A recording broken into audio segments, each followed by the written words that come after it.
Using Loft in Autodesk Inventor can get you some very simple shapes like this, or things can get a little more complex like these parts right here. In this series, we're going to start with the very basics of Loft and work through one step at a time so you can learn how to use all of the tools in Loft to create the kinds of shapes that you want. The most basic thing that we can do when creating a loft is just to start with two sketches.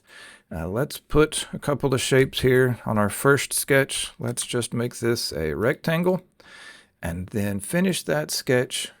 We start a new 2D sketch for our second shape.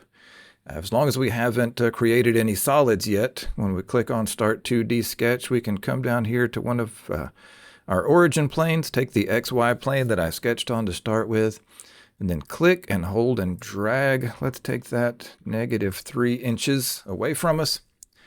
Then on that plane, we draw another shape. I'm going to put a circle just right there on the origin and finish that sketch. Now we have two sketches that are 3 inches apart.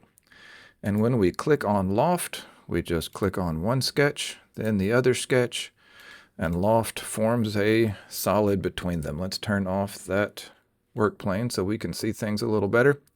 Takes the rectangle we had on this end and then slowly and smoothly transitions into the circle on this end. Let's run through another one real quick. Let's just start a new file. That is start a 2D sketch. Pick your plane you want to create it on. Draw a shape, any shape that you want. Let's put a 3-inch circle on the origin in this one. Finish that sketch. Start a new 2D sketch. Let's pull this one towards us. Let's make it 4 inches. That's fine. And we can create another shape anywhere we want. Let's make a 2-inch square, and we're going to put it, let's say, a 1/2 inch off the origin, either direction. Get that position where we want it. Finish that sketch. Hit Loft. Again, pick both of those profiles. And we get a transition from that circle to that square. But let's add a little bit to it. Let's start another part. And this time, let's go ahead and create an extrusion. Let's put this one on the XZ plane. I'm going to put a 2-point center rectangle on here. We'll just make it a square, 4 inches.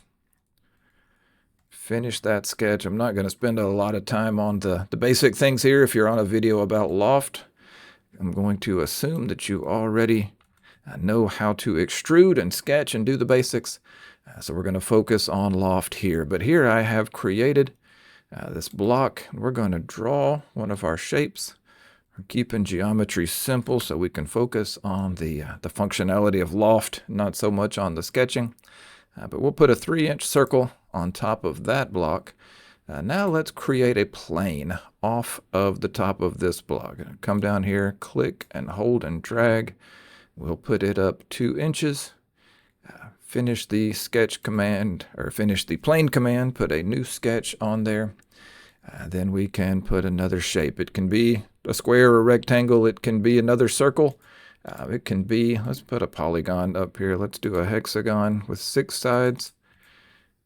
Add a horizontal constraint to that top line. Give it a dimension. Make it 1.5 inches. Finish that sketch. And now we can create a loft between a sketch that is on one face up to a sketch that is on a work plane that we just created. Let's do one more thing. We've worked parallel so far, parallel planes, and a plane parallel to that face of that block. But we can also do things between faces that are at angles relative to each other. Let me quickly throw this sketch up here.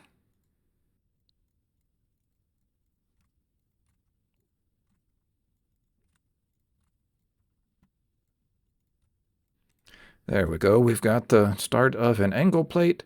Let's sketch on this face, and I'm going to put a rectangle, another 2-point change that position. I'm going to put a 2-point center rectangle in the middle of that face, and we'll add some dimensions and constraints quickly.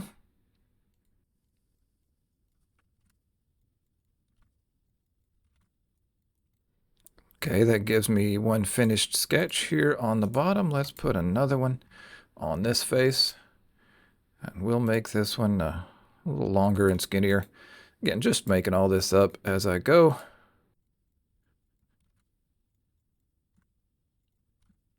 There we go. You don't have to follow this exactly. I'm just demonstrating Loft here. Got a longer, skinnier rectangle right here.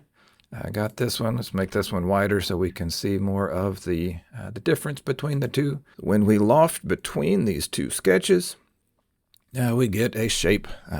We get a rib between the two legs of this angle block. A couple of things to take note of quickly before we end this video. I'm going to delete that loft feature but leave the sketches there. Notice what we did on both of these sketches. It is a simple single closed profile. The dashed lines in there are construction geometry, and Inventor's not going to try to use those to create any solid material. For now, as you are creating lofts, be sure you just have a single simple closed shape, no shapes inside shapes. There are a few things we're going to dig into in another video about selections and how to select just the shape that we want if the geometry gets a little more complex. But for now, let's stick with just a simple closed shape like this one. That is all for now. Take these things and practice them.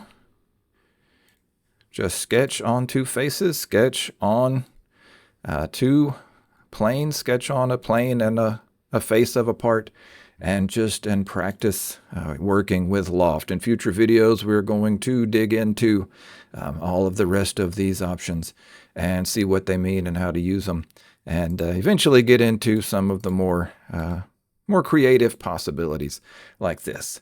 If this has been helpful to you, I'd love to get a like on this video, subscribe to this channel so you can come back and get to all the rest of the videos in this series. Right here is the link to the next video in which we will look at how to use Loft to create a cut like this through a solid. Thank you so much for watching, and have a great day.